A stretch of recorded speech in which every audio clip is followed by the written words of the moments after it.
Have you noticed something strange about your electricity bill lately? For millions of people around the world, the cost of keeping the lights on is quietly rising, month after month. And yet, very few people are talking about what's really behind it. It's easy to assume it's just inflation, or maybe higher fuel prices. But the truth is, the story may be much bigger than that. Behind the scenes, something is happening to the power systems we all depend on every single day. And in many places, the infrastructure that was built decades ago is now struggling to keep up with the way we live today. More devices, more demand, more pressure on a system that was never designed for this level of consumption. So the real question isn't just why electricity prices are rising. The real question is, what happens if this trend doesn't slow down? And more importantly, what are ordinary people supposed to do about it? If you talk to almost anyone today, chances are they've noticed the same thing. Electricity bills that used to feel manageable are suddenly becoming one of the biggest monthly expenses in the household. In some regions, prices have increased steadily over the past few years.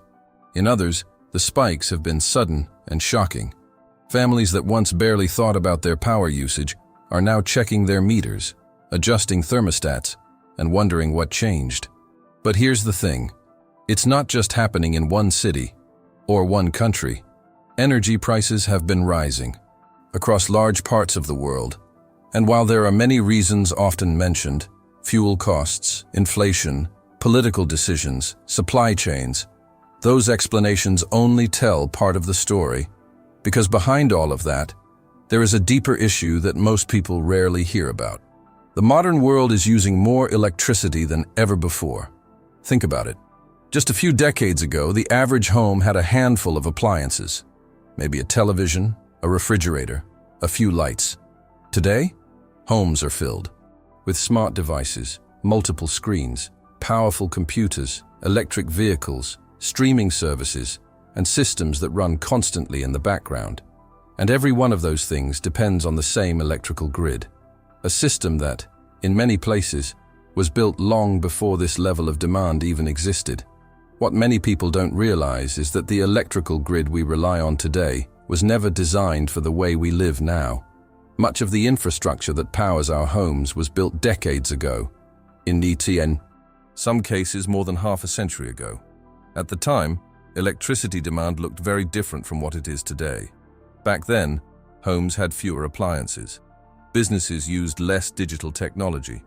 Entire industries that now consume enormous amounts of electricity simply didn't exist yet. But the grid stayed largely the same. Over time, the world added millions of new devices, massive data centers, electric transportation, and entire digital ecosystems that run 24 hours a day.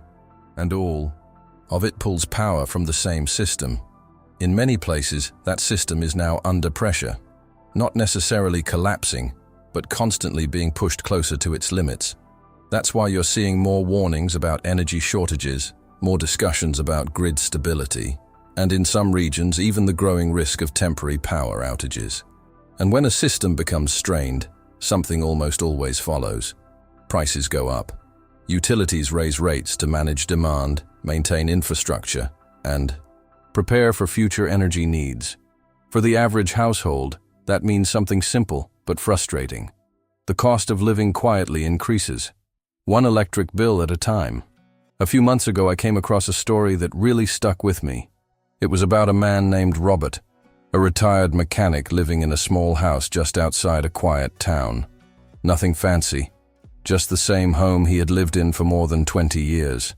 For most of that time, electricity was something he barely thought about. The sigh. Lights worked, the refrigerator ran, the television stayed on in the evenings. His bills were predictable and life felt stable. But over the last couple of years, something started to change. At first, it was subtle. His monthly electricity bill went up a little. Not enough to cause alarm, just enough to notice. Then it happened again, and again. Within a year, Robert realized he was paying almost twice what he used to for the same small house. He started doing what many people do when their bills suddenly rise. He checked every appliance. He replaced old light bulbs. He unplugged devices when they weren't in use. But the numbers didn't change much. And that's when the frustration started to grow. Because the truth is, Robert wasn't using more electricity. His habits hadn't really changed. The system around him had. He later told a local reporter something that many people probably feel today. He said, "It feels like we're becoming more and more dependent on something we have less and less control over." And that sentence really captures the deeper concern many households are starting to feel. It's not just about paying a higher bill. It's about realizing how much of modern life depends on a system that ordinary people don't really understand and don't really control. And once that realization sets in, many people start asking a different question. Not just, why is electricity getting more expensive? But also, is there any way to become less dependent on the grid? When people start asking that question, is there any way to become less dependent on the grid? Something interesting happens. They begin looking for alternatives, not necessarily to disconnect completely from the system, but simply to understand if there are ways to rely on it a little less. Some households start exploring small solar setups.